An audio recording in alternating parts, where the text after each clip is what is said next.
ഈ നാടിൻ്റെ നിയമലംഘനങ്ങളില്ലാത്ത രീതിയിൽ ഒരു നാടിന് വേണ്ടി പോരാടാൻ മുനമ്പത്തെ ജനത തീരുമാനിക്കുമ്പോൾ അത് നിങ്ങളുടെ നല്ല മനസ്സാണെന്ന് വേണം ഭരണാധികാരികൾ തിരിച്ചറിയാൻ.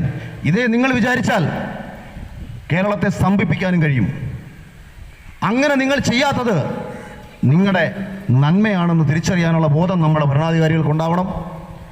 ഒരു നാട്ടിലെ ജനതയുടെ ആവശ്യം തിരിച്ചറിഞ്ഞ് ആ നാട്ടിലെ ജനതയ്ക്കൊപ്പം നിൽക്കാൻ നിലവിലുള്ള ഭരണകൂടങ്ങൾക്ക് കഴിയുന്നില്ലെന്നുണ്ടെങ്കിൽ പുതിയൊരു ഭരണകൂടത്തെ പരീക്ഷിക്കാൻ നിങ്ങൾ തയ്യാറാവണം.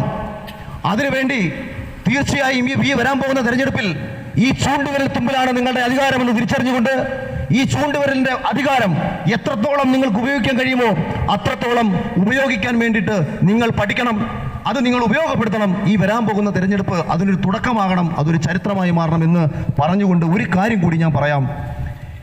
ഇവിടെ ഇസ്ലാം മത സമൂഹവുമായി ബന്ധപ്പെട്ട് വരുന്ന കുഞ്ഞു കുഞ്ഞു പ്രശ്നങ്ങൾക്ക് പോലും ഈ നാട്ടിൽ കിട്ടുന്ന പിന്തുണ അതിഭീകരമാണ്. എന്നാൽ ഇവിടെ നിങ്ങൾ അനുഭവിക്കുന്ന പ്രശ്നത്തിൽ നിങ്ങളുടെ നാട്ടിൽ തന്നെ ഭിന്നിപ്പുണ്ടാക്കാൻ കഴിയുമെങ്കിൽ നാട്ടിലെ ഒരു വിഭാഗം ജനതയെ, ഒരു 10 പേരെ, 50 പേരെ, 100 പേരെ മാറ്റി നിർത്താൻ ഇതേ രാഷ്ട്രീയക്കാർക്ക് കഴിഞ്ഞെങ്കിൽ അവർക്ക് ഈ കേരളം മുഴുവൻ നിങ്ങളെ ഭിന്നിപ്പിക്കാൻ കഴിയും. പക്ഷെ അങ്ങനെ കഴിയാത്തത് കൊണ്ടാണ് ലീഗിന് പറയാൻ കഴിയുന്നത്, ഞങ്ങൾ അധികാരത്തിലെത്തിയാൽ അത് എൻ്റെ സമുദായത്തിൻ്റെ നന്മയ്ക്ക് വേണ്ടിയാണ് ഞങ്ങൾ അധികാരത്തിലെത്തുന്നതെന്ന് പറയാൻ കഴിയുന്നത്.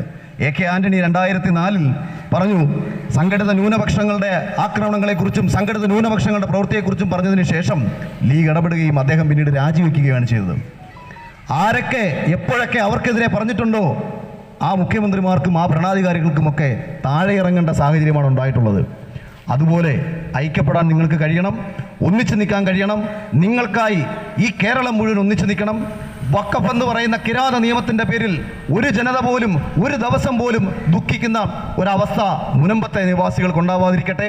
എല്ലാ അർത്ഥത്തിലും ഹൃദയത്തിൽ നിന്നുകൊണ്ട് ആത്മാർത്ഥമായി മനസ്സിൽ തട്ടി എപ്പോഴൊക്കെ നിങ്ങൾക്ക് ആവശ്യം വരുന്നോ അപ്പോഴൊക്കെ എന്നെ വിളിക്കുക.